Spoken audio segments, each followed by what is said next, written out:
Hi guys, welcome back to my channel. ಇವತ್ತು ಬೆಳಗ್ಗೆನೇ vlog ಮಾಡ್ತಾ ಇದ್ದೀನಿ. ಏನಕ್ಕಂದರೆ ಊರಿಗೆ ಹೊರಟಿದ್ದೀವಿ, ನಮ್ಮ ದೊಡ್ಡಮ್ಮರೂರಿಗೆ. ನಮ್ಮ ದೊಡ್ಡಮ್ಮ ಅಂದರೆ ನಮ್ಮ ಅಮ್ಮನ ಅಕ್ಕ. ಸೊ ಅದಕ್ಕೋಸ್ಕರ ಬೇಗ ವ್ಲಾಗ್ ಮಾಡ್ತಾ ಇದ್ದೀನಿ. ನೋಡಿ, ನಮ್ಮ ಮನೆಯವರು ನನ್ನ ಮಗಳಿಗೆ ಸಿರಪ್ ಹಾಕ್ತಾ ಇದ್ದಾರೆ. ಅವಳಿಗೆ ಸ್ವಲ್ಪ ಕೋಲ್ಡ್ ಆಗಿತ್ತು, ಹಾಗೆ ಸರಿಯಾಗಿ ಊಟ ಮಾಡ್ತಾ ಇರಲಿಲ್ಲ. ಸೊ ಅದಕ್ಕೋಸ್ಕರ ಹಾಸ್ಪಿಟಲ್ಗೆ ತೋರಿಸ್ಕೊಂಬಂದಿದ್ವಿ. ಸೊ ಅದಕ್ಕೆ ಸಿರಪ್ ಕೊಟ್ಟಿದ್ದಾರೆ. ನಮ್ಮ ಮನೆಯವರೇ ಡೈಲಿ ಅವಳಿಗೆ ಸಿರಪ್ ಹಾಕೋದು. ನೋಡಿ, ಸಿರಪ್ನ ಹೇಗೆ ಒಳ್ಳೆ ಜ್ಯೂಸ್ ಥರ ಕುಡಿತಾ ಇದ್ದಾಳೆ ಅಂತ. ನೆಕ್ಸ್ಟ್ ಅವಳು ಸಿರಪ್ ಎಲ್ಲ ಕುಡ್ದಾದ್ಮೇಲೆ ನೋಡಿ, ಅವಳೊಬ್ಬಳೇ ಕುತ್ಕೊಂಡು ಊಟ ಮಾಡ್ತಾ ಇದ್ದಾಳೆ. ಮನಾ ಊಟ ಮಾಡ್ತಾ ಇದ್ದೀನಮ್ಮ.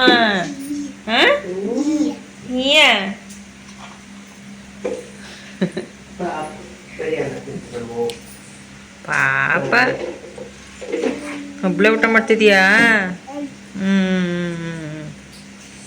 ಸೊ ಓಕೆ, ರೆಡಿ ಆಗಿದ್ದೀವಿ ಊರಿಗೆ ಹೋಗೋದಕ್ಕೆ. ನಮ್ಮ ದೊಡ್ಡಮ್ಮನ ಸೊಸೆ ಪ್ರೆಗ್ನೆಂಟ್ ಇದ್ದಾಳೆ, 6 ಮಂತ್ ಪ್ರೆಗ್ನೆಂಟ್. ಸೊ ಅವಳಿಗೆ ಸೀರೆ ಮಾಡೋದಕ್ಕೆ ಹೊರಟಿದ್ದೀವಿ. ನಾನು, ನನ್ನ ಮಕ್ಕಳು, ನಮ್ಮ ಮನೆಯವರು, ಹಾಗೆ ನಮ್ಮ ಅತ್ತೆ ಎಲ್ಲರೂ ಕೂಡ ಹೊರಟಿದ್ದೀವಿ ಸ್ವಲ್ಪ ಊಟಕ್ಕೆ ಮಾಡಿಕೊಂಡು. ಇಂಡಸ್ಕಟ್ಟೆ ಅಂತ ಊರು.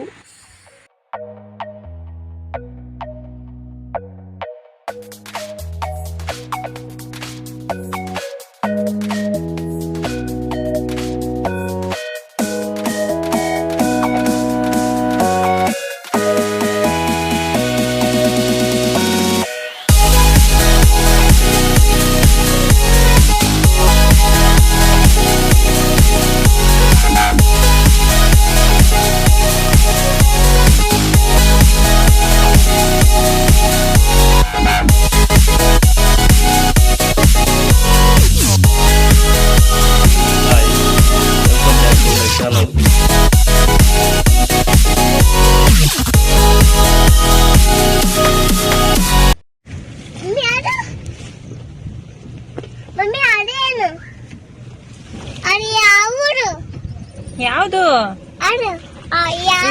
ಇಂಡಸ್ಕಟ್ಟೆಗೆ ಹೊರಟಿದ್ದೀವಿ. ಇಂಡಸ್ಕಟ್ಟಿ.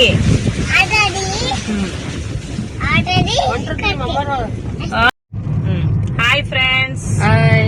ಹಾಯ್. ನೋಡಿ, ಇವರೇ ನಮ್ಮತ್ತೆ. ಎಲ್ರೂ ಸೇರಿ ಊರಿಗೆ ಹೋಗ್ತಾ ಇದ್ವಿ, ಇಂಡಸ್ಕಟ್ಟೆಗೆ, ನಮ್ಮ ದೊಡ್ಡಮ್ಮರ ಊರಿಗೆ. ನನ್ನ ಮಗಳು ಮಲಗಿದಾಳೆ. ಹೇಳಮ್ಮ ಹಾಯ್ ಹೇಳು. ಹಾಯ್ ಜೋರಾಗಿ ಹೇಳು. ಹೇಳೀಗ. Hi, welcome back to my channel. ಇವತ್ತು ನಮ್ಮ ಪಯಣ ಹರಿಹರ ತಾಲೂಕು, ದಾವಣಗೆರೆ ಡಿಸ್ಟಿಕ್, ಇಂಡಸ್ಕಟ್ಟಿ ಗ್ರಾಮಕ್ಕೆ ಹೋಗ್ತಾ ಇದ್ದೇವೆ ಎಲ್ಲರೂ, ನಮ್ಮ ಫ್ಯಾಮಿಲಿ ಸಮೇತ. ಸೊ ನೋಡಿ ಫ್ರೆಂಡ್ಸ್, ಇದೆ ತಿಮ್ಮಿನಕಟ್ಟೆ ಅಂತ. ಸೊ ತಿಮ್ಮಿನಕಟ್ಟೆನಲ್ಲಿ ಹೆಸರು ವಡೆ ತುಂಬಾ ಫೇಮಸ್. ಸೊ ನೀವು ಯಾವಾಗಾದರೂ ತಿಮ್ಮಿನಕಟ್ಟೆ ಸೈಡ್ ಬಂದರೆ ಹೆಸರು ವಡೆ ಟೇಸ್ಟ್ ಮಾಡೋದನ್ನ ಮಾತ್ರ ಮರೆಯೋದಕ್ಕೆ ಹೋಗಬೇಡಿ. ಸೊ ಉಕ್ಕಡಗತ್ರೆಗೆ ಆಲ್ಮೋಸ್ಟ್ ಆಲ್ ಜನಗಳು ಬರ್ತಾನೆ ಇರ್ತಾರೆ. ಸೊ ನೀವು ಕೂಡ ಉಕ್ಕಡಗತ್ರೆ ಬಂದರೆ ಇಲ್ಲೇ ನಿಯರ್ ತಿಮ್ಮಿನಕಟ್ಟೆಗೆ ಬಂದು ಹೆಸರು ವಡೆನ ಟೇಸ್ಟ್ ಮಾಡಿ.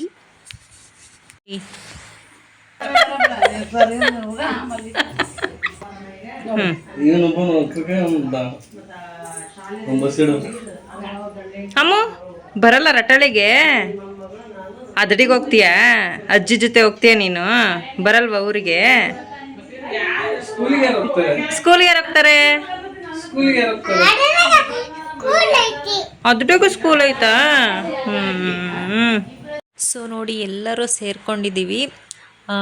ಈ ನಮ್ಮ ಬ್ಯುಸಿ ಶೆಡ್ಯೂಲ್ನಲ್ಲಿ, ಬ್ಯುಸಿ ವರ್ಕಲ್ಲಿ ನಾವು ಸಂಬಂಧಗಳಿಗೆ ಟೈಮ್ ಕೊಡೋದನ್ನೇ ಮರ್ತೋಗಿರ್ತೀವಿ, ಸಂಬಂಧಗಳನ್ನು ದೂರನೇ ಇಟ್ಟಿರ್ತೀವಿ.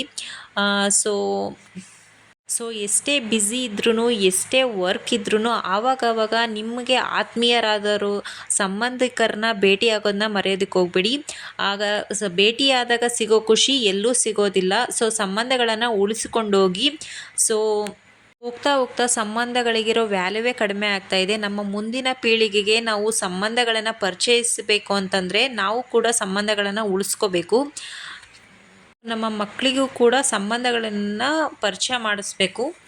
ನೋಡಿ ಫ್ರೆಂಡ್ಸ್, ಎಷ್ಟು ವೆರೈಟಿ ಫುಡ್ಸ್ ಇದ್ದಾವೆ, ಬಾಯಲ್ಲಿ ನೀರು ಬರ್ತಾ ಇದೆನಾ. ಸೊ ಎಲ್ಲರೂ ಕೂಡ ಒಂದೊಂದು ಐಟಮ್ಸ್ನ ಮಾಡ್ಕೊಂಡು ಹೋಗಿದ್ವಿ. ತುಂಬಾ ವೆರೈಟಿ ಆಫ್ ಫುಡ್ಸ್ನ ತಂದಿದ್ರು. ನಾನು, ಅಮ್ಮ, ನಮ್ಮ ದೊಡ್ಡಮ್ಮ, ದೊಡ್ಡಪ್ಪ ಎಲ್ಲರೂ ಕೂಡ ಸೇರಿದ್ವಿ. ನೋಡಿ ಗಾಯ್ಸ್, ಇವರು ನನ್ನ ಸಿಸ್ಟರ್ಸ್.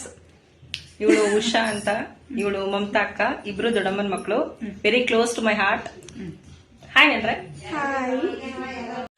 ನೋಡಿ, ನಾವು ಜೊತೆ ಕೂತ್ಕೊಂಡು ಊಟ ಮಾಡಿದ್ವಿ. ತುಂಬಾ ಖುಷಿ ಆಯಿತು. ನಾವು ತುಂಬ ದಿನಗಳಾಗಿತ್ತು ಭೇಟಿಯಾಗಿ, ಹಾಗೆ ಜೊತೆ ಕೂತ್ಕೊಂಡು ಊಟ ಮಾಡಿ ತುಂಬಾ ದಿನಗಳಾಗೋಗ್ಬಿಟ್ಟಿತ್ತು. ಸೊ ನಮ್ಮ ದೊಡ್ಡಮ್ಮನ ಮಕ್ಕಳ ಜೊತೆ ಈ ಥರ ಟೈಮ್ ಸ್ಪೆಂಡ್ ಮಾಡೋಕ್ಕೆ ನನಗೆ ತುಂಬಾ ಖುಷಿ ಆಗುತ್ತೆ. ನಾವು ಜೊತೆ ಸೇರಿದಾಗ ಅಕ್ಕ ತಂಗಿರೋ ಅನ್ನೋದಕ್ಕಿಂತ ಕ್ಲೋಸ್ ಫ್ರೆಂಡ್ಸ್ ಥರ ಇರ್ತೀವಿ. ಸೊ ತುಂಬಾ ಖುಷಿ ಆಗುತ್ತೆ. ಸೊ ತುಂಬ ದಿನಗಳಾಗಿತ್ತಲ್ವ ಸೇರಿ, ಸೊ ಊಟಕ್ಕಿಂತ ಮಾತೇ ಜಾಸ್ತಿ ಆಗಿಬಿಟ್ಟಿತ್ತು.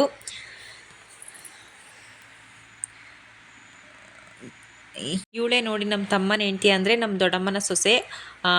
6 ಮಂತ್ ಪ್ರೆಗ್ನೆಂಟ್. ಸೊ ಎಲ್ಲರೂ ಇವಳಿಗೆ ಬ್ಲೆಸ್ ಮಾಡಿ ಹೆರಿಗೆ ಚೆನ್ನಾಗಾಗಲಿ, ಪಾಪು ಆರೋಗ್ಯವಾಗಿ ಹುಟ್ಟಲಿ ಅಂತ ಹೇಳಿ. So God bless you. ಅಳ್ತಾ ಇದ್ದಾಳೆ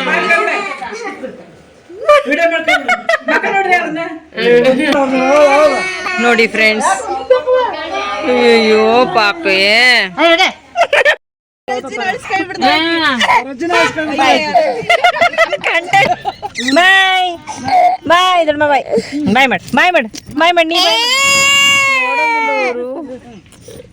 ಸೊ ಫೈನಲಿ ಮನೆಗೆ ಬಂದ್ವಿ. ನನ್ನ ಮಗಳು ನಮ್ಮಮ್ಮನ ತುಂಬಾ ಹಚ್ಕೊಂಡಿರೋದ್ರಿಂದ ಅವಳು ತುಂಬ ದಿನ ಅಲ್ಲೇ ನಮ್ಮ ಅಮ್ಮನ ಜೊತೆನೇ, ಅಂದರೆ ಅವರ ಅಜ್ಜಿ ಜೊತೆನೇ ಇದ್ದಿದ್ದರಿಂದ ಸೊ ಬಿಟ್ಟು ಬರೋದಕ್ಕೆ ಸ್ವಲ್ಪ ಅಳ್ತಾಳೆ. ಸೊ ಆಗೋ ಈಗೋ ಏನೋ ಮಾಡಿ ಕರ್ಕೊಂಬಂದ್ವಿ. ಸೊ ಓಕೆ, ನಾನು ಇವತ್ತು ನಿಮಗೆ ಕೊಡ್ತಾ ಇರೋ ಬ್ಯೂಟಿ ಟಿಪ್ಸ್ ಏನಪ್ಪ ಅಂದರೆ, ನಾನಿವತ್ತು ನಿಮಗೆ ಕೊಡ್ತಾ ಇರೋ ಬ್ಯೂಟಿ ಟಿಪ್ಸ್ ಏನಪ್ಪ ಅಂದರೆ, ನೀವು ಎಷ್ಟೇ ಮೇಕಪ್ ಮಾಡಿರಿ, ಎಷ್ಟೊತ್ತೇ ಹೊರಗೆ ಹೋಗಿರಿ, ಮನೆಗೆ ಬಂದ ತಕ್ಷಣ ಮೇಕಪ್ ರಿಮೂವ್ ಮಾಡಿ ಉಗುರು ಬೆಚ್ಚಗಿನ ನೀರಲ್ಲಿ ಫೇಸ್ ವಾಶ್ ಮಾಡೋದನ್ನ ಮಾತ್ರ ಮರೆಯೋದಕ್ಕೆ ಹೋಗ್ಬೇಡಿ. ನೀವು ಹೊರಗಡೆ ಹೋಗಿ ಬಂದಿರೋದ್ರಿಂದ ಧೂಳು ಮುಖದ ಮೇಲೆ ಕೂತು ಅದರಿಂದ ಪಿಂಪಲ್ಸ್, ಕಲೆಗಳಾಗೋ ಚಾನ್ಸಸ್ ಇರುತ್ತೆ. ಸೊ ಮನೆಗೆ ಬಂದ ತಕ್ಷಣ ಫೇಸ್ ವಾಶ್ ಮಾಡೋದನ್ನ ಮಾತ್ರ ಮರೆಯೋದಕ್ಕೆ ಹೋಗ್ಬೇಡಿ. ಓಕೆ ಫ್ರೆಂಡ್ಸ್, ಇಷ್ಟು ಹೇಳ್ತಾ ಇವತ್ತಿನ ವಿಡಿಯೋನ ವ್ಲಾಗ್ನ ಮುಗಿಸ್ತಾ ಇದ್ದೀನಿ. ಟೇಕ್ ಕೇರ್, ಬಾಯ್.